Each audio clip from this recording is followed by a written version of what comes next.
नमस्कार मित्रों, आप सुन रहे हैं राउजिंग स्टोरी क्लब। यहां हम इतिहास को केवल घटनाओं की तरह नहीं, बल्कि एक जीवित अनुभव की तरह सुनाते हैं। आज की कहानी एक ऐसे व्यक्ति की है जिसका जन्म राजमहल में हुआ, लेकिन पालन पोषण जंगल की खामोशी में हुआ। एक ऐसा बालक जो अनाथ बना, पर जिसने मेवाड़ को उसकी पहचान दी। आज की पूरी गाथा है बप्पा रावल की। वीडियो को अंत तक सुनिए। अगर कहानी आपको भीतर तक छुए तो लाइक करें, शेयर करें और राउजिंग स्टोरी क्लब को सब्सक्राइब करना न भूलें। कभी कभी इतिहास राजाओं से नहीं, त्यागे गए बच्चों से जन्म लेता है। कभी कभी सबसे बड़ा शेर जंगल में पाला जाता है, और कभी कभी जिसे दुनिया ने भुला दिया हो, वही समय को हमेशा के लिए याद रह जाता है। बप्पा रावल ऐसी ही कहानी है। समय था 8वीं शताब्दी का। भारत की पश्चिमी सीमा अशांत थी।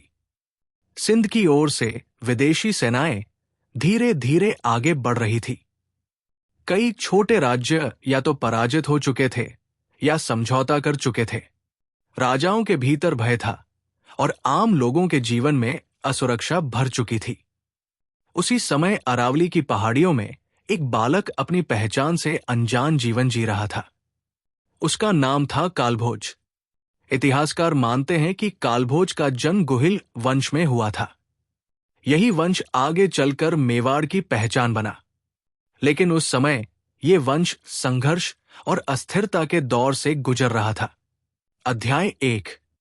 इतिहास हमें बहुत कम शब्दों में बहुत बड़ी पीड़ा की ओर इशारा करता है। इतिहास के अनुसार कालभोज के पिता नागभट्ट गुहिल एक स्थानीय शासक थे। उनका शासन किसी विशाल साम्राज्य पर नहीं था, लेकिन उनकी सत्ता सम्मान पर टिकी थी। उस समय छोटे राज्य भी अपनी स्वतंत्र पहचान रखते थे, और गुहिल वंश मेवाड़ की भूमि में धीरे धीरे अपनी जड़ें जमा रहा था। लेकिन सत्ता केवल बाहरी शत्रुओं से नहीं गिरती, कई बार वो भीतर से कमजोर होती है। इतिहासकार मानते हैं कि आंतरिक सत्ता संघर्ष और राजनीतिक षड्यंत्रों ने नागभट्ट गुहिल की स्थिति को धीरे धीरे कमजोर कर दिया। विश्वास टूटने लगा, साथ छूटने लगे, और इसी अस्थिरता के बीच एक दिन नागभट्ट गुहिल का देहांत हो गया। कालभोज उस समय बहुत छोटे थे। वो ये समझने की उम्र में भी नहीं थे कि सत्ता क्या होती है और राज्य क्या होता है। लेकिन वो ये जरूर समझ गए कि उनके आसपास सब कुछ बदल गया है। सत्ता हाथ से निकल चुकी थी। राज्य पर दूसरों का अधिकार हो गया था। वही महल जो कभी सुरक्षा का प्रतीक था, अब असुरक्षा का स्थान बन गया था। इतिहास ये नहीं बताता कि उस दिन कालभोज ने क्या महसूस किया। इतिहास भावनाएं नहीं लिखता, लेकिन इतिहास ये जरूर बताता है कि वो बालक उस महल में नहीं रुका। एक राजकुमार अपने ही राज्य में असुरक्षित हो गया। जहां इतिहास रुकता है, वहां लोक परंपरा बोलने लगती है। लोक कथाएं कहती है कि वो रात सामान्य नहीं थी। महल के भीतर भय था और बाहर अंधकार। कहा जाता है कि कालभोज को रातों रात महल से बाहर निकाल लिया गया। कोई शोर नहीं हुआ, कोई घोषणा नहीं हुई, केवल एक निर्णय लिया गया ताकि वंश जीवित रह सके। जनश्रुति के अनुसार उसी रात एक साधु कालभोज को अपने साथ जंगल की ओर ले गया। वही जंगल जहां न सिंहासन था, न स्वर्ण, न दीवारें, केवल मिट्टी थी, आकाश था और गहरा मौन था। लोक कथाएं कहती है कि वही मौन कालभोज का पहला शिक्षक बना। कालभोज का बचपन महलों में नहीं बीता। वो गुफाओं के पास सोए, नदियों के किनारे उठे, पहाड़ियों के बीच चले। न कोई दासी थी, न कोई आदेश मानने वाला। अगर भूख लगी तो फल तोड़ा, अगर ठंड लगी तो आग जलाई। उसका जीवन सरल था, लेकिन कठोर था। उसका विद्यालय प्रकृति थी और उसका पाठ जीवन था। लोक परंपराओं में कालभोज के बचपन का वर्णन बहुत शांत शब्दों में किया गया है। कहा जाता है कि वो बालक असामान्य रूप से चुप रहता था। वो ज्यादा प्रश्न नहीं पूछता था, लेकिन बहुत कुछ देखता था। उसकी आंखें आसपास की दुनिया को समझने की कोशिश करती थी। वो देखता था कि जंगल में भी शक्ति का नियम चलता है। कमजोर हमेशा सतर्क रहते हैं, शक्तिशाली निश्चिंत चलते हैं। वो देखता था कि भय कैसे निर्णय बदल देता है और शक्ति कैसे व्यवहार। धीरे धीरे उसके भीतर एक प्रश्न जन्म लेने लगा। अगर शक्ति गलत हाथों में चली जाए तो क्या होगा? और अगर वही शक्ति धर्म और जिम्मेदारी के साथ खड़ी हो जाए तो क्या बदल सकता है? ये प्रश्न किसी शिक्षक ने नहीं दिया था, ये प्रश्न जीवन ने दिया था। कहा जाता है कि साधु ने कालभोज को केवल अस्त्र शस्त्र नहीं सिखाए, उन्होंने उससे पहले उसे मन को समझना सिखाया, क्रोध को पहचानना और उसे नियंत्रित करना, भय को स्वीकार करना और उससे आगे बढ़ना। साधु कहा करते थे कि तलवार हाथ में होना सरल है, लेकिन निर्णय मन से निकलना चाहिए। अगर मन अस्थिर है तो सबसे तेज हथियार भी विनाश बन जाता है। ये बातें कालभोज के भीतर गहराई तक उतर गई। यही संस्कार आगे चलकर उसके हर निर्णय की नींव बने। समय किसी की प्रतीक्षा नहीं करता। जंगल में पला वो बालक धीरे धीरे युवा हुआ। उसके कंधों में बल आया, चाल में स्थिरता आई, आंखों में एक स्पष्ट दृष्टि दिखने लगी। उसी समय पहाड़ियों तक खबर पहुंची कि पश्चिम की ओर से विदेशी सेनाएं आगे बढ़ रही हैं। गांव जल रहे थे, लोग अपने घर छोड़कर भाग रहे थे। भय फिर से भूमि पर उतर आया था। लोक कथाएं कहती है कि उस रात कालभोज सो नहीं पाए। वो देर तक आग के पास बैठे रहे, वही आग जो उन्होंने बचपन में जलाई थी। और पहली बार उन्होंने साधु से स्पष्ट शब्दों में कहा कि अब छुपने का समय समाप्त हो चुका है। यही वो क्षण था जहां से एक बालक का जीवन समाप्त हुआ और इतिहास में एक नए नाम का जन्म होने वाला था। समय का बदलना केवल बाहरी घटनाओं से नहीं होता, वो भीतर भी घटित होता है। उस रात कालभोज आग के पास बैठे रहे। लपटें ऊपर उठती थी और फिर शांत हो जाती थी, ठीक वैसे ही जैसे उनके मन के भीतर विचार उठ रहे थे और फिर ठहर रहे थे। जंगल की शांति में अब वही शांति नहीं थी जो बचपन में थी। अब उस शांति में प्रश्न थे, जिम्मेदारी थी और एक अनकहा आह्वान था। साधु ने उस रात कोई उपदेश नहीं दिया, उन्होंने केवल कालभोज को देखा। लोक परंपरा कहती है कि गुरु तब बोलते नहीं जब शिष्य स्वयं उत्तर तक पहुंच रहा होता है। कालभोज ने पहली बार यह महसूस किया कि जीवन केवल सुरक्षित रहने का नाम नहीं है। जीवन कभी कभी खड़े होने की मांग करता है। अगले दिन से उसका अभ्यास बदल गया। पहले जो प्रशिक्षण केवल आत्मरक्षा था, अब उसमें उद्देश्य जुड़ गया। वो पहाड़ियों के रास्ते समझने लगा, घाटियों की भाषा सीखने लगा, कौन सा रास्ता कहाँ खुलता है और कौन सा मार्ग कहाँ बंद हो जाता है। ये सब किसी युद्ध की तैयारी नहीं लगती थी, लेकिन भीतर भीतर एक नींव रखी जा रही थी।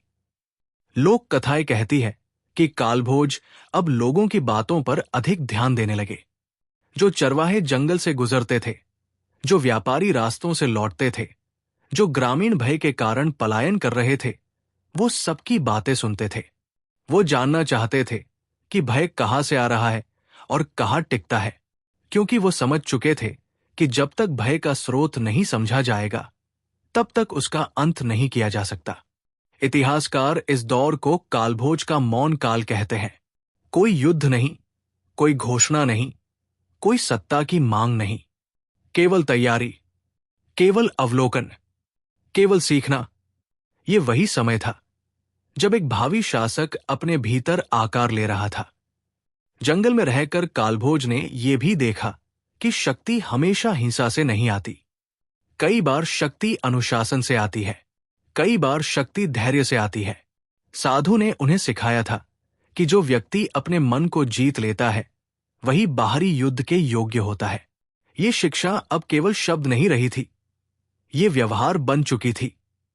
इसी बीच पहाड़ियों में एक और परिवर्तन हो रहा था। लोक परंपरा कहती है कि भील समुदाय के लोग भी इस युवा को देखने लगे थे। पहले दूर से, फिर पास से। उन्होंने उसमें न राजा देखा, न साधु। उन्होंने उसमें अपने जैसा ही एक व्यक्ति देखा, जो भूमि को समझता था और भय को पहचानता था। ये पहचान धीरे धीरे विश्वास में बदलने लगी। कालभोज ने कभी उन्हें आदेश नहीं दिया। उन्होंने कभी ये नहीं कहा कि मैं तुम्हारा नेतृत्व करूंगा। वो केवल ये पूछते थे कि क्या तुम अपनी भूमि को जलते देख सकते हो। ये प्रश्न किसी भाषण से अधिक प्रभावशाली था, क्योंकि इसका उत्तर हर व्यक्ति के भीतर पहले से मौजूद था। इतिहास यहां फिर से मौन हो जाता है, लेकिन परिणाम स्पष्ट दिखने लगते हैं। छोटे छोटे समूह बनने लगे, बिना नाम के, बिना झंडे के, केवल एक साझा उद्देश्य के साथ, अपनी भूमि को बचाना। लोक कथाएं कहती है कि इसी समय कालभोज के भीतर एक और परिवर्तन हुआ। वो अब केवल अपने अतीत के बारे में नहीं सोचते थे, वो भविष्य के बारे में सोचने लगे थे। अगर आज खड़े नहीं हुए तो आने वाली पीढ़ियां क्या विरासत पाएंगी?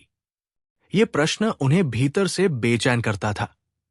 एक शाम, जब सूर्य पहाड़ियों के पीछे डूब रहा था, कालभोज ने साधु से कहा कि वो अब केवल सीखने के लिए नहीं जी सकते, अब उन्हें उत्तर देना होगा। साधु ने उस दिन पहली बार मुस्कुराकर सिर हिलाया। लोक परंपरा कहती है कि यही वो क्षण था जब कालभोज का जीवन एक नई दिशा में मुड़ गया। ये अभी युद्ध की शुरुआत नहीं थी, ये उससे पहले का क्षण था। वो क्षण जब एक व्यक्ति निर्णय लेता है कि वो केवल अपने लिए नहीं, बल्कि दूसरों के लिए भी खड़ा होगा। यही ये भाग और गहराई पाता है। अगले हिस्से में कहानी पहुंचेगी उस बिंदु तक जहां कालभोज पहली बार लोगों के सामने खड़े होते हैं, जहां भील योद्धा खुलकर साथ आते हैं और जहां एक नाम जन्म लेता है, बप्पा रावल। उस दिन के बाद कालभोज की दिनचर्या पूरी तरह बदल गई।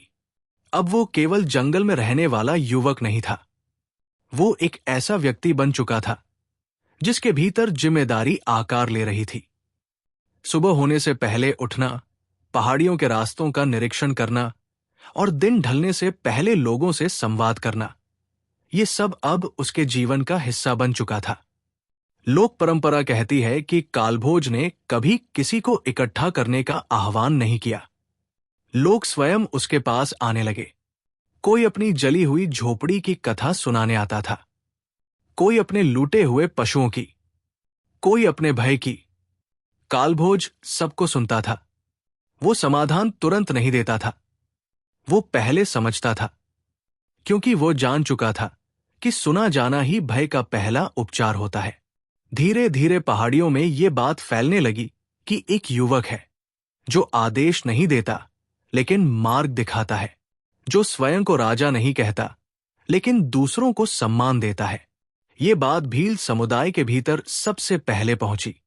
इतिहासकार मानते हैं कि भील उस समय केवल योद्धा नहीं थे, बल्कि क्षेत्र की आत्मा थे। उन्हें भूमि की समझ थी, उन्हें स्वतंत्रता का मूल्य पता था। लोक कथाएं कहती है कि एक दिन भील सरदार कालभोज के पास आए। उन्होंने पूछा कि तुम कौन हो? कालभोज ने कोई वंशावली नहीं सुनाई। उन्होंने केवल इतना कहा कि मैं इसी भूमि का पुत्र हूं, और अगर ये भूमि जलेगी तो मैं भी जलूंगा। ये उत्तर किसी शपथ से अधिक प्रभावशाली था। उस दिन पहली बार एक मौन सहमति बनी। कोई औपचारिक घोषणा नहीं हुई, कोई झंडा नहीं उठा, लेकिन मन जुड़ गए। और जब मन जुड़ते हैं तो इतिहास की दिशा बदलती है। इतिहास यहां केवल इतना बताता है कि इसी काल में स्थानीय प्रतिरोध संगठित होने लगा। छोटे समूह, सीमित साधन, लेकिन स्पष्ट उद्देश्य। लोक परंपरा इसमें रंग भरती है। कहा जाता है कि कालभोज ने युद्ध को अंतिम उपाय माना।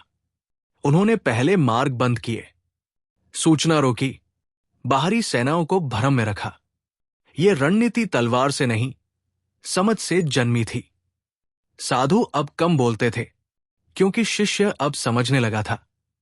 लोक कथा कहती है कि एक रात साधु ने कालभोज से कहा कि याद रखना, जो शक्ति तुम्हें ऊपर उठाएगी वही तुम्हारी परीक्षा भी लेगी। अगर तुम झुके तो तुम भी दूसरों जैसे हो जाओगे। ये वाक्य कालभोज के भीतर गहरे उतर गया। समय के साथ कालभोज का नाम बदलने लगा। लोग उन्हें अब नाम से नहीं बुलाते थे, वे उन्हें बप्पा कहने लगे। बप्पा अर्थात वह जो मार्गदर्शक हो, जो पिता समान हो। ये नाम किसी राज्याभिषेक से नहीं, बल्कि विश्वास से जन्मा था। इतिहासकार मानते हैं कि इसी समय कालभोज का व्यक्तित्व पूरी तरह बदल चुका था। वो अब केवल प्रतिक्रिया नहीं दे रहा था, वो दिशा तय कर रहा था। लोक परंपरा कहती है कि उसी दिन पहली बार कालभोज ने यह स्वीकार किया कि वो अब पीछे नहीं हट सकते, क्योंकि अब ये यात्रा केवल उनकी नहीं थी। एक शाम जब पहाड़ियों पर अंधकार उतर रहा था, कालभोज ने सभी को एक ही बात कही, आज से हम छुपेंगे नहीं, आज से हम भागेंगे नहीं, लेकिन हम अनावश्यक रक्त भी नहीं बहाएंगे। ये युद्ध भूमि का नहीं, आत्मसम्मान का होगा। यही वो क्षण था जहां एक अध्याय समाप्त होता है और अगला अध्याय जन्म लेता है। अब कहानी केवल तैयारी की नहीं रही, अब कहानी कदम बढ़ाने की थी। यही ये भाग समाप्त होता है। अगले हिस्से में कहानी पहुंचेगी पहले खुले टकराव तक, पहले युद्ध के निर्णय तक, और उस क्षण तक जहां कालभोज पूरी तरह इतिहास में बप्पा रावल बन जाते हैं। अध्याय 2, पहला टकराव और निर्णय का क्षण। अब तक जो कुछ हुआ था वो केवल तैयारी थी। वो तैयारी जो बाहर से शांत दिखती है, लेकिन भीतर लगातार आकार लेती रहती है। कालभोज ये समझ चुके थे कि जंगल में सुरक्षित रहना एक बात है और भूमि को सुरक्षित रखना दूसरी। जब तक भय बाहर है तब तक जीवन चलता है, लेकिन जब भय भूमि पर उतर आता है तब जीवन नहीं, केवल अस्तित्व बचता है। पहाड़ियों के बीच अब शांति नहीं थी, हवा में अफवाहें तैर रही थी। कहा जा रहा था कि पश्चिम से आने वाली सेनाएं केवल लूट के लिए नहीं आई है, वे यहां रुकने आई है। गांव एक एक करके खाली हो रहे थे, लोग अपने घरों को पीछे छोड़ रहे थे। कोई खेत छोड़ रहा था, कोई पशु, कोई केवल अपने बच्चों का हाथ पकड़कर भाग रहा था। इतिहासकार मानते हैं कि यही वो समय था जब स्थानीय समाज के भीतर गहरा भय बैठ गया था। राजा दूर थे, सत्ता बिखरी हुई थी और लोगों के पास कोई स्पष्ट मार्ग नहीं था। ऐसे समय में लोग किसी आदेश की नहीं, किसी आश्वासन की तलाश करते हैं। लोक परंपरा कहती है कि कालभोज ने ये सब देखा और चुप नहीं रहे। उन्होंने पहली बार लोगों को एक साथ बुलाया। ये कोई राजसभा नहीं थी, न कोई सिंहासन था, न कोई औपचारिकता। लोग जमीन पर बैठे थे और कालभोज भी उन्हीं के बीच बैठे थे। ये दृश्य अपने आप में एक संदेश था। उन्होंने कोई लंबा भाषण नहीं दिया, उन्होंने केवल इतना कहा कि मैं तुम्हें युद्ध का वादा नहीं करता, मैं तुम्हें जीत का भरोसा भी नहीं देता। मैं केवल इतना पूछता हूं कि क्या तुम अपनी भूमि को झुकते हुए देख सकते हो। यह प्रश्न किसी तलवार से अधिक तीखा था। कई लोग उस सभा से उठकर चले गए। इतिहास इसे स्वाभाविक मानता है। भय से भागना मनुष्य का स्वभाव है, लेकिन कई लोग वहीं बैठे रहे। लोक कथाएं कहती है कि जो लोग रुके उन्होंने आंखों में भय के साथ संकल्प भी पाया। वही लोग आगे चलकर इस संघर्ष की रीढ़ बने। कालभोज ने उसी दिन ये स्पष्ट कर दिया कि ये कोई लूट का युद्ध नहीं होगा, कोई अनावश्यक रक्त नहीं बहेगा, ये केवल रक्षा का संघर्ष होगा। ये निर्णय बहुत महत्वपूर्ण था, क्योंकि इससे यह स्पष्ट हो गया कि ये लड़ाई सत्ता के लिए नहीं, अस्तित्व के लिए लड़ी जाएगी। इतिहासकार मानते हैं कि इसके बाद कालभोज ने पहली बार रणनीति बनानी शुरू की। ये रणनीति खुली लड़ाई की नहीं थी, ये भूमि की समझ पर आधारित थी। पहाड़, घाटियां, संकरे रास्ते, जल स्रोत, सब कुछ धीरे धीरे एक नक्शे की तरह उनके मन में उभरने लगा। लोक परंपरा यहां कहानी को और जीवंत बना देती है। कहा जाता है कि कालभोज स्वयं रात में पहाड़ियों पर चलते थे। वो देखते थे कि कौन सा रास्ता कहा जाता है, कौन सा मार्ग सेना को धीमा कर देगा, कौन सा स्थान घात के लिए उपयुक्त है। ये सब किसी राजा का काम नहीं लगता था, ये एक रक्षक का काम था। पहला टकराव अचानक नहीं हुआ, वो धीरे धीरे नजदीक आया। विदेशी टुकड़ियां जब पहाड़ी मार्गों में दाखिल हुई तो उन्हें लगा कि ये भूमि खाली है, लेकिन भूमि कभी खाली नहीं होती, वो केवल प्रतीक्षा करती है। लोक कथाओं के अनुसार पहला वास्तविक सामना एक संकरे दर्रे में हुआ। इतिहास इस युद्ध का विस्तृत विवरण नहीं देता, लेकिन यह स्वीकार करता है कि यह संघर्ष निर्णायक था। संख्या में विरोधी अधिक थे, हथियार भी अधिक थे, लेकिन स्थान छोटा था, गति सीमित थी। कालभोज ने स्वयं आगे बढ़कर संकेत दिया। यह संकेत हमला शुरू करने का नहीं था, यह संकेत था कि अब पीछे हटने का कोई मार्ग नहीं है। उस क्षण किसी ने यह नहीं सोचा कि जीत होगी या हार। उस क्षण केवल यह सोचा गया कि झुकना अब विकल्प नहीं है। टकराव छोटा था, लेकिन प्रभाव गहरा था। विरोधी पीछे हटे, पूर्ण पराजय नहीं हुई, लेकिन यह स्पष्ट हो गया कि यह भूमि आसान नहीं है। इतिहासकार मानते हैं कि यही वो क्षण था जिसने आगे के अभियानों की दिशा तय की। जब यह खबर फैली तो लोगों के भीतर कुछ बदल गया। भय पूरी तरह समाप्त नहीं हुआ, लेकिन उसकी जड़ हिल गई।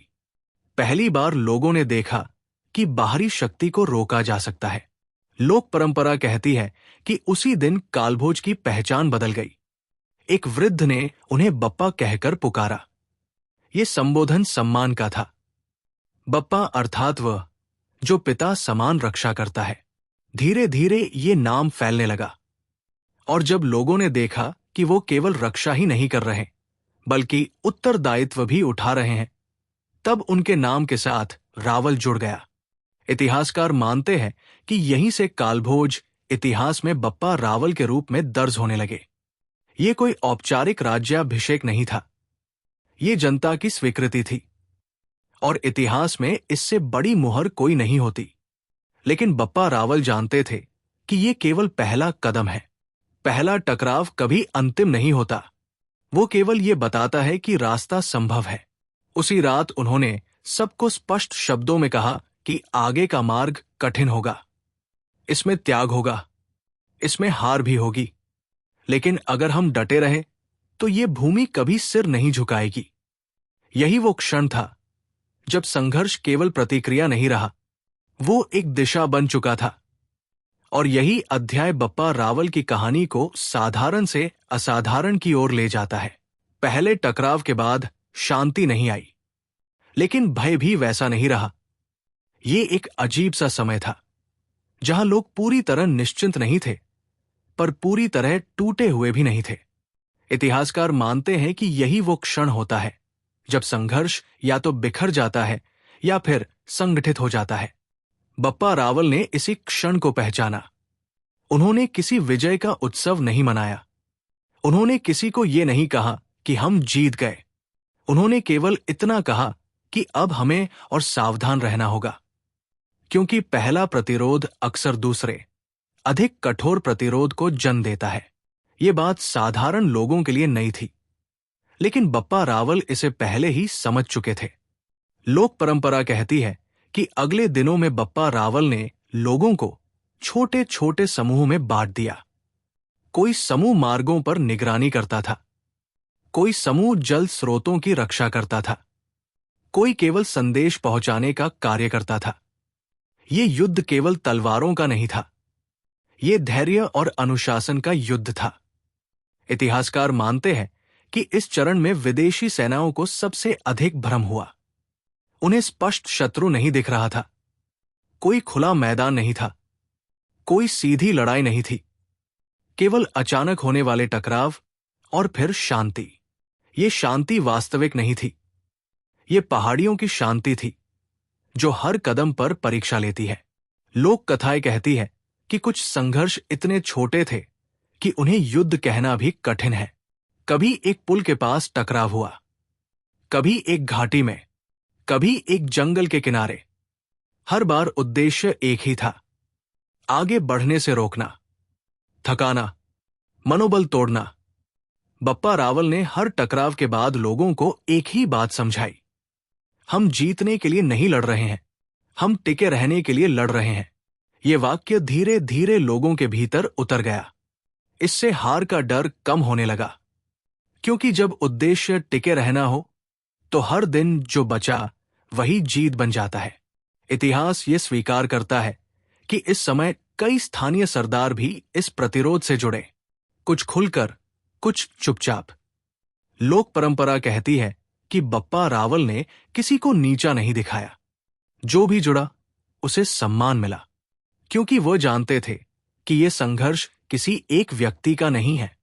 युद्धों की श्रृंखला में सबसे कठिन क्षण वो होता है जब थकान आने लगती है। लोक कथाएं कहती है कि ऐसे समय में बप्पा रावल स्वयं सबसे आगे दिखाई देते थे। वो भारी शब्दों में नहीं बोलते थे, वो केवल साथ चलते थे, और कभी कभी यही साथ सबसे बड़ी प्रेरणा बन जाता है। इतिहासकार मानते हैं कि इन लगातार टकरावों ने एक स्पष्ट संदेश दिया। ये भूमि स्थायी अधीनता स्वीकार नहीं करेगी, हर कदम की कीमत चुकानी पड़ेगी। ये संदेश धीरे धीरे दूर तक पहुंचा, और जैसे जैसे ये पहुंचा, टकरावों की प्रकृति बदलने लगी। अब ये केवल छोटे समूहों की भिड़ंत नहीं रही, अब योजनाबद्ध संघर्ष होने लगे। मार्गों की रक्षा, सीमाओं की निगरानी, और कुछ स्थानों पर खुले युद्ध भी। लोक परंपरा इन युद्धों को वीरता से भर देती है। इतिहास उन्हें सावधानी से देखता है, लेकिन दोनों इस बात पर सहमत है कि ये समय बप्पा रावल की नेतृत्व क्षमता की वास्तविक परीक्षा थी। एक युद्ध के बाद लोक कथा कहती है, बप्पा रावल देर तक घायल योद्धाओं के पास बैठे रहे। उन्होंने न विजय की बात की, न शत्रु की निंदा की। उन्होंने केवल ये कहा कि जिसने आज भूमि की रक्षा की है वही सच्चा विजेता है। ये बात लोगों के भीतर गहराई से उतर गई। युद्धों की ये श्रृंखला किसी एक दिन में समाप्त नहीं हुई, ये महीनों चली, शायद वर्षों तक। इतिहास सटीक अवधि नहीं देता, लेकिन परिणाम स्पष्ट दिखने लगते हैं।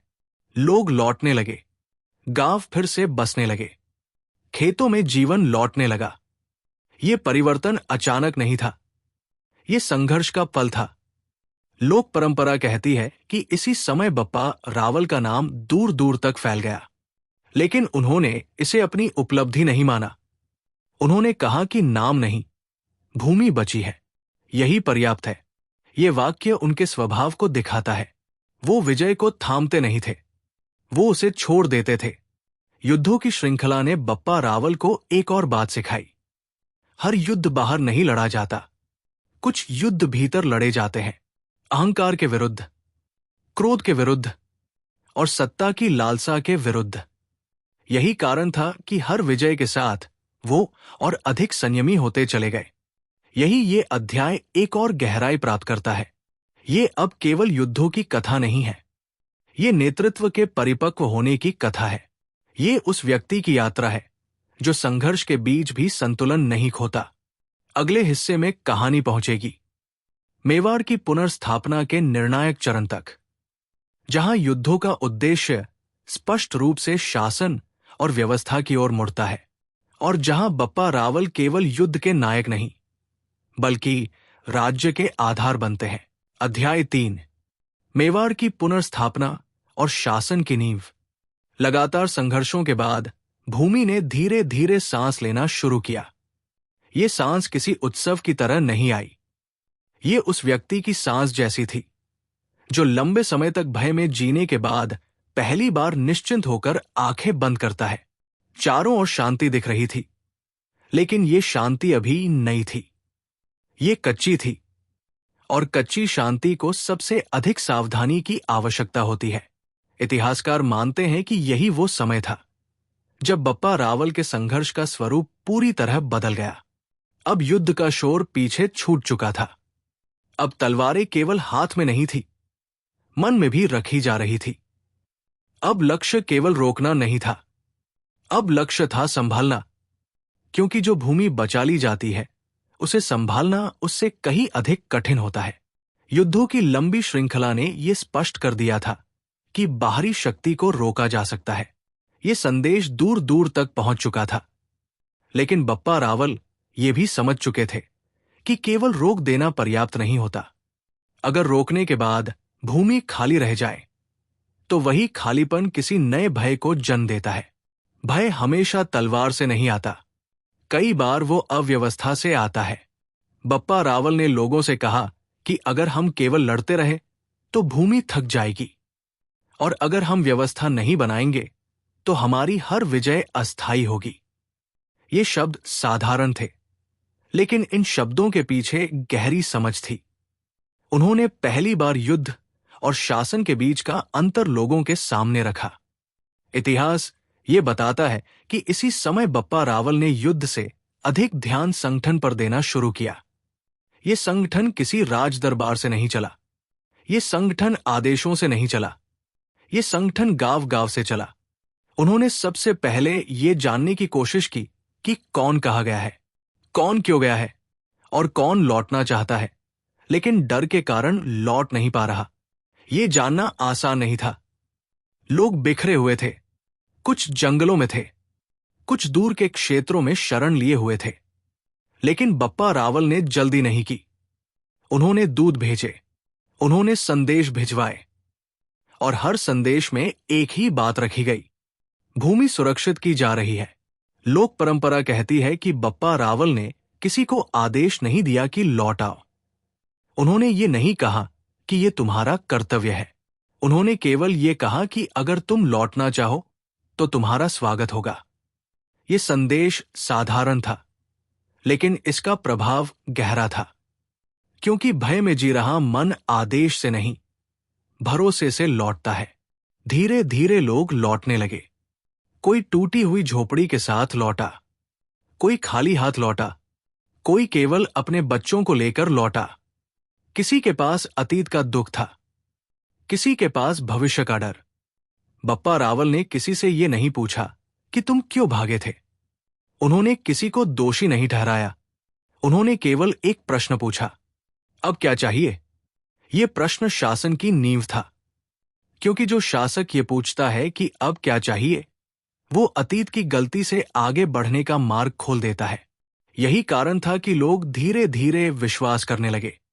ये विश्वास अचानक नहीं आया, ये व्यवहार से आया।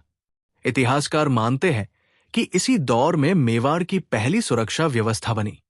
ये कोई विशाल सेना नहीं थी, ये छोटे छोटे दल थे जो मार्गों पर तैनात किए गए थे। उनका काम युद्ध करना नहीं था, उनका काम देखना था, सुनना था, सूचना देना था, ताकि कोई भी खतरा अचानक न आए। ये व्यवस्था देखने में साधारण थी, लेकिन इसी व्यवस्था ने भय को नियंत्रित किया। लोगों को यह भरोसा मिला कि कोई देख रहा है, कोई सुन रहा है, कोई जिम्मेदारी ले रहा है। लोक कथाएं कहती है कि बप्पा रावल स्वयं इन दलों के पास जाते थे। वो केवल ये नहीं देखते थे कि हथियार ठीक है या नहीं, वो लोगों की आंखों में झांकते थे, क्योंकि वो जानते थे कि अगर आंखों में भय है तो हाथ भी कांपेंगे, और अगर मन स्थिर है तो साधारण हथियार भी पर्याप्त होते हैं। मेवाड़ की पुनर्स्थापना केवल सुरक्षा से नहीं हुई, ये न्याय से हुई। इतिहास बताता है कि बप्पा रावल ने सबसे पहले ये स्पष्ट किया कि युद्ध में साथ देने वाला भी अगर अन्याय करेगा तो उसे दंड मिलेगा, और जो कभी शत्रु था अगर अब निर्दोष है तो उसे संरक्षण मिलेगा। ये निर्णय उस समय के लिए असामान्य था, क्योंकि युद्ध के बाद बदला सामान्य होता है। लेकिन बप्पा रावल ने बदले को शासन की नींव नहीं बनने दिया। इसी निर्णय ने लोगों को भरोसा दिया कि ये शासन क्रोध से नहीं चलेगा। लोक परंपरा कहती है कि एक बार किसी ने बप्पा रावल से पूछा कि आपने इतनी लड़ाइयां लड़ी, फिर भी आप कठोर क्यों नहीं बने? उन्होंने उत्तर दिया कि अगर मैं कठोर हो गया तो मेरे और उस आक्रमणकारी में क्या अंतर रह जाएगा? ये उत्तर इतिहास में दर्ज नहीं है, लेकिन लोकमानस में आज भी जीवित है। धीरे धीरे मेवाड़ की भूमि में जीवन लौटने लगा। खेत फिर से जोते गए, कुएं साफ किए गए, रास्तों पर यात्रियों की आवाज सुनाई देने लगी। ये सब किसी एक घोषणा से नहीं हुआ, ये निरंतर सुरक्षा, धैर्य और न्याय का परिणाम था। इतिहासकार मानते हैं कि इसी चरण में बप्पा रावल ने स्थानीय सरदारों के साथ संतुलन बनाया। उन्होंने किसी को पूर्ण अधिकार नहीं दिया और किसी को पूरी तरह अलग नहीं किया। इससे सत्ता किसी एक हाथ में केंद्रित नहीं हुई, ये बिखरी लेकिन स्थिर रही। यही कारण था कि ये व्यवस्था लंबे समय तक चली। लोक परंपरा कहती है कि बप्पा रावल ने कभी अपने लिए भव्य महल नहीं बनवाया। वो जहां जाते थे वहीं बैठ जाते थे, कभी गांव की चौपाल में, कभी किसी पेड़ की छाया में, कभी किसी पहाड़ी की ढलान पर। इससे लोगों के भीतर ये भाव बना कि शासक उनसे अलग नहीं है, वो उन्हीं में से एक है। मेवाड़ की पुनर्स्थापना का सबसे कठिन कार्य था लोगों के भीतर से भय निकालना। ये काम तलवार से नहीं होता, ये काम समय से होता है, व्यवहार से होता है, धैर्य से होता है। बप्पा रावल ने इस काम में कभी जल्दी नहीं की। उन्होंने लोगों को समय दिया और समय ने उन्हें स्वीकार किया। इतिहास इस चरण में बप्पा रावल को केवल एक योद्धा नहीं मानता, वो उन्हें एक व्यवस्था निर्माता के रूप में देखता है। लोक परंपरा उन्हें पिता समान मानती है। दोनों दृष्टियां अलग है, लेकिन दोनों एक ही सत्य की ओर इशारा करती है। वो सत्य ये है कि बप्पा रावल ने शक्ति को थामा नहीं, उन्होंने उसे संभाला। यहीं से उनकी यात्रा एक नए प्रश्न की ओर बढ़ती है। अब भूमि सुरक्षित थी, व्यवस्था बन रही थी, लेकिन प्रतीक की आवश्यकता थी। एक ऐसा केंद्र जो केवल प्रशासनिक न हो बल्कि आत्मसम्मान का प्रतीक हो। और इसी प्रश्न ने कहानी को चित्तौड़ की ओर मोड़ दिया। यही ये अध्याय अपनी पूर्णता की ओर बढ़ता है। ये अध्याय युद्ध के बाद की शांति का नहीं है, ये अध्याय शांति को टिकाने की कठिन यात्रा का है। और यही यात्रा किसी भी शासक को केवल विजेता नहीं बल्कि इतिहास बनाती है। अध्याय 4, चित्तौड़ और राजधानी का प्रश्न। युद्ध थम चुके थे, भूमि सुरक्षित हो चुकी थी। लंबे समय तक जो धरती केवल भय की आवाजें सुनती रही थी, अब वहां फिर से मनुष्यों की आवाजें लौट रही थी। कहीं हल्की खड़खड़ाहट थी, कहीं बच्चों की हंसी, कहीं यात्रियों के पैरों की आहट। व्यवस्था धीरे धीरे आकार ले रही थी।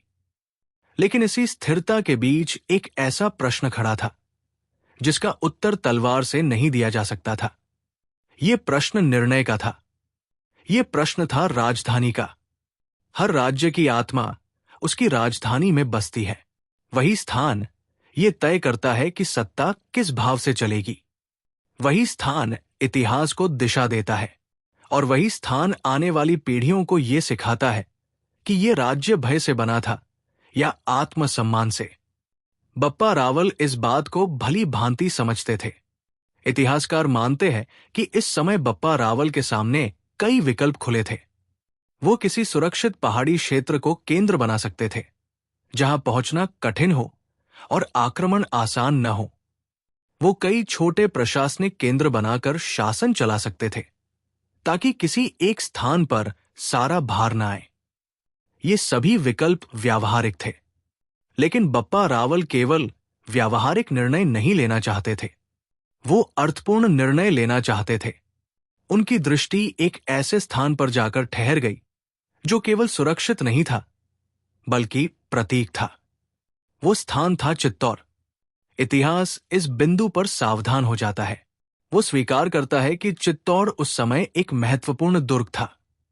उसकी भौगोलिक स्थिति उसे स्वाभाविक सुरक्षा देती थी। लेकिन इतिहास ये भी कहता है कि यह पूरी तरह स्पष्ट नहीं है कि वो उस समय स्थायी राजधानी था या नहीं। इतिहास यहां तथ्य देता है, लेकिन भाव नहीं देता। यही लोक परंपरा आगे आती है। लोक कथाएं बिना संकोच कहती है कि चित्तौड़ केवल पत्थरों का किला नहीं था, वो आत्मसम्मान का शिखर था। वो उस विचार का प्रतीक था जो ये कहता था कि ये भूमि झुकने के लिए नहीं बनी है, ये भूमि खड़े रहने के लिए बनी है। कहा जाता है कि जब बप्पा रावल पहली बार चित्तौड़ पहुंचे तो उन्होंने उसे किसी सामान्य दुर्ग की तरह नहीं देखा। उन्होंने उसे एक संदेश की तरह देखा। ऊंचाई पर खड़ा वो किला मानो उनसे कह रहा था कि जो यहां खड़ा रहेगा वही इतिहास में खड़ा रहेगा।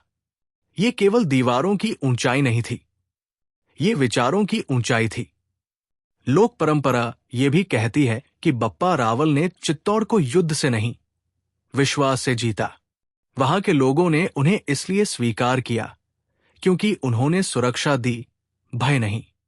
उन्होंने कर का बोझ नहीं बढ़ाया, उन्होंने आदेशों की वर्षा नहीं की। उन्होंने केवल ये कहा कि ये भूमि अब अकेली नहीं है, और यही वाक्य लोगों के मन में उतर गया। इतिहासकार मानते हैं कि चित्तौड़ का चयन रणनीतिक दृष्टि से भी महत्वपूर्ण था। पहाड़ियों से घिरा हुआ दुर्ग दूर तक दृष्टि देता था, मार्गों को नियंत्रित करता था, आने जाने वालों पर नजर रख सकता था। लेकिन बप्पा रावल के लिए केवल रणनीति पर्याप्त नहीं थी, उनके लिए अर्थ भी जरूरी था। वो जानते थे कि जो राजधानी केवल सुरक्षा पर खड़ी हो, वो डर पैदा करती है, और जो राजधानी आत्मसम्मान पर खड़ी हो, वो साहस पैदा करती है। उन्होंने ये समझा कि राजधानी केवल शासन का केंद्र नहीं होती, वो लोगों के मन का केंद्र होती है। अगर राजधानी भय से बनी होगी तो राज्य भय से चलेगा, और अगर राजधानी आत्मसम्मान पर खड़ी होगी तो राज्य भी उसी भाव से आगे बढ़ेगा। यही विचार उनके निर्णय की जड़ बना। लोक कथाएं कहती है कि राजधानी के प्रश्न पर बप्पा रावल ने बहुत समय लिया। उन्होंने जल्दबाजी नहीं की, उन्होंने स्थानीय सरदारों से लंबी बातचीत की, उन्होंने व्यापारियों की सुनी, उन्होंने किसानों की सुनी, उन्होंने साधारण लोगों की राय सुनी। ये उस समय असामान्य था, क्योंकि उस युग में निर्णय ऊपर से नीचे आते थे। लेकिन बप्पा रावल ने निर्णय नीचे से ऊपर बनने दिया। कुछ लोगों ने आशंका भी जताई। उन्होंने कहा कि चित्तौड़ बहुत खुला है, बहुत बड़ा है, बहुत प्रतीकात्मक है, और प्रतीक हमेशा निशाना बनते हैं। लोक परंपरा कहती है कि बप्पा रावल ने इसका उत्तर शांत स्वर में दिया। उन्होंने कहा कि जो भूमि डर के कारण अपना प्रतीक छोड़ देती है, वो अंत में सब कुछ खो देती है। ये उत्तर इतिहास में दर्ज नहीं है, लेकिन लोकमानस में आज भी जीवित है। इतिहासकार मानते हैं कि चित्तौड़ को केंद्र मानने का अर्थ ये भी था कि बप्पा रावल अब केवल रक्षक नहीं रहे, वो एक स्थापित शासक की भूमिका में प्रवेश कर रहे थे। ये भूमिका तलवार से अधिक जिम्मेदारी मांगती है।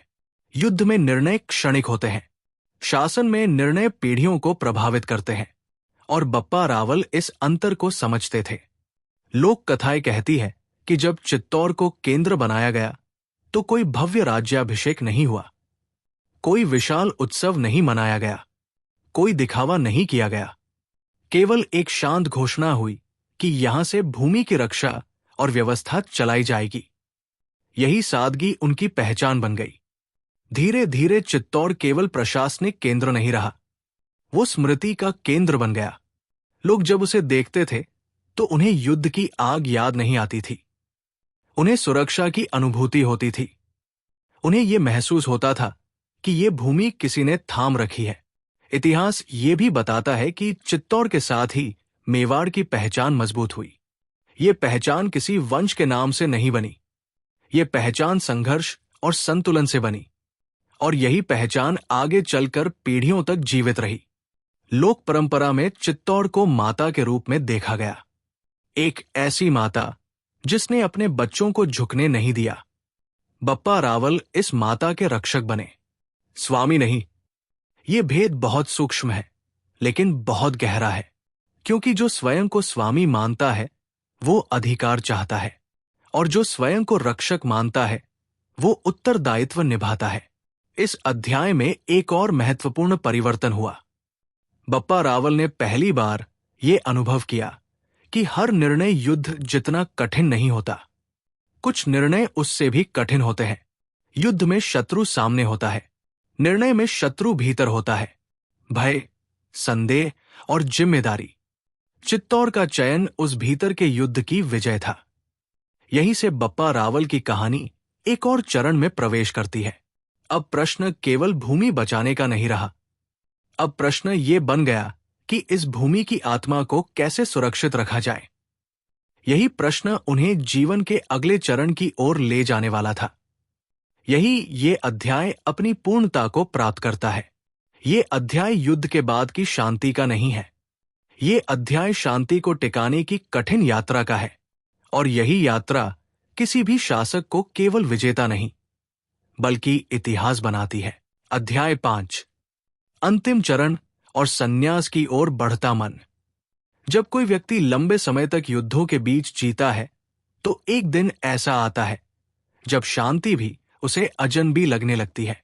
तलवारों का शोर रुक जाता है, रणभूमि शांत हो जाती है, लेकिन मन के भीतर चल रहा युद्ध अचानक समाप्त नहीं होता। बप्पा रावल के जीवन में भी ये समय आया। युद्ध समाप्त हो चुके थे, मेवाड़ सुरक्षित था, चित्तौड़ आत्मसम्मान का प्रतीक बन चुका था, बाहर सब कुछ स्थिर दिखाई देता था, लेकिन भीतर एक नया प्रश्न जम ले रहा था। इतिहासकार मानते हैं कि बप्पा रावल के जीवन का ये चरण सबसे कम दर्ज किया गया है।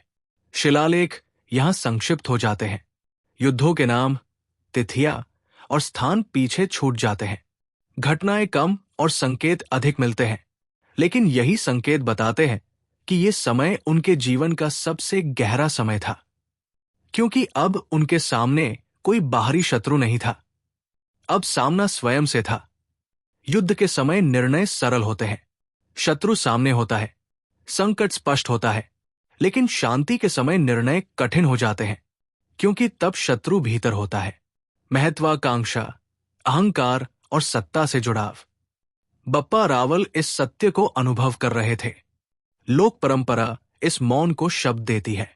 कहा जाता है कि बप्पा रावल धीरे धीरे सार्वजनिक निर्णयों से दूरी बनाने लगे। वो अब हर सभा में उपस्थित नहीं रहते थे, हर घोषणा पर उनका नाम नहीं होता था, हर निर्णय पर उनका हस्ताक्षर नहीं होता था। ये दूरी किसी थकान के कारण नहीं थी, ये दूरी किसी कमजोरी का संकेत भी नहीं थी। ये दूरी एक गहरी समझ से जन्मी थी। वो समझ ये थी कि जिस व्यवस्था को उन्होंने खड़ा किया है, अगर वो केवल उनके नाम पर टिकेगी तो उनके जाते ही ढह जाएगी, लेकिन अगर वही व्यवस्था लोगों और परंपरा के सहारे खड़ी होगी तो समय के साथ और मजबूत होगी। इतिहासकार मानते हैं कि इसी चरण में बप्पा रावल ने युवाओं को आगे लाना शुरू किया।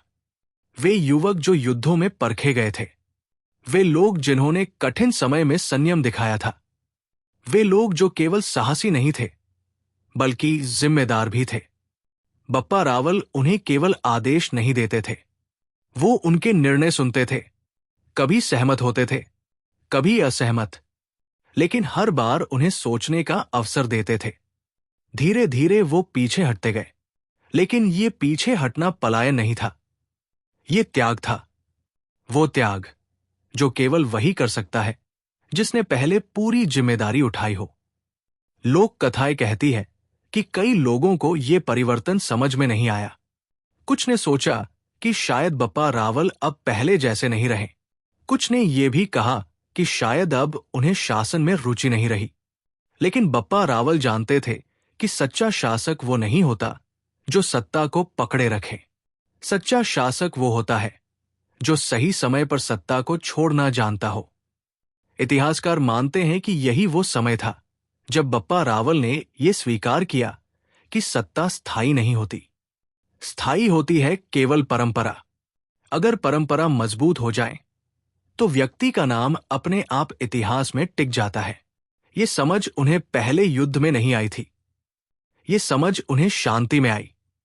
लोक परंपरा कहती है कि बप्पा रावल अब अधिक समय एकांत में बिताने लगे। कभी वो पहाड़ियों की ओर चले जाते थे, कभी नदियों के किनारे बैठ जाते थे, वही स्थान जहां उन्होंने बचपन बिताया था, वही पथरीली भूमि, वही बहता जल, वही मौन जिसने कभी एक अनाथ बालक को गढ़ा था। वो मौन अब फिर उन्हें बुला रहा था। कहा जाता है कि वो घंटों बैठकर कुछ नहीं कहते थे, केवल देखते थे, आकाश को, पहाड़ियों को, जल की धारा को। ये कोई पलायन नहीं था, ये जीवन को उसके मूल रूप में समझने का प्रयास था। लोक कथाओं में एक प्रसंग आता है। कहा जाता है कि एक दिन किसी ने उनसे पूछा कि आपने इतनी लड़ाइयां लड़ी, इतनी भूमि बचाई, फिर भी आप पूरी तरह शांत क्यों नहीं हैं? बप्पा रावल ने उत्तर दिया कि जिसने बहुत कुछ थामा हो उसे छोड़ना भी सीखना पड़ता है।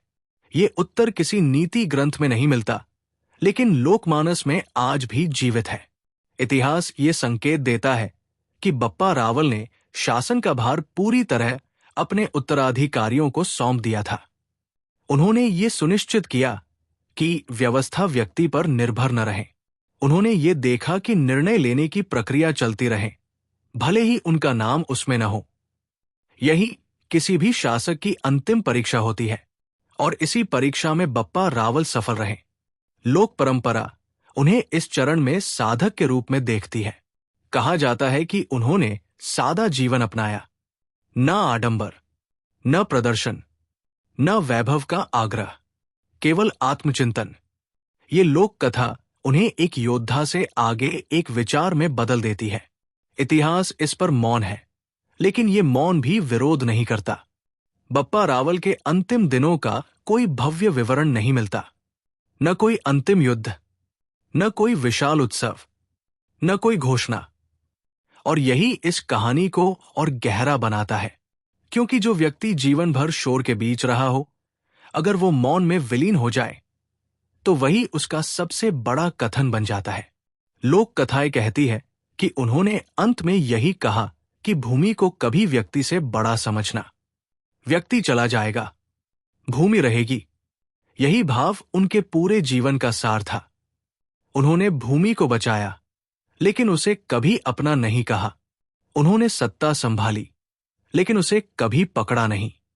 इतिहासकार मानते हैं कि यही कारण है कि बप्पा रावल का नाम केवल एक शासक के रूप में नहीं, बल्कि एक चरण के रूप में याद किया जाता है।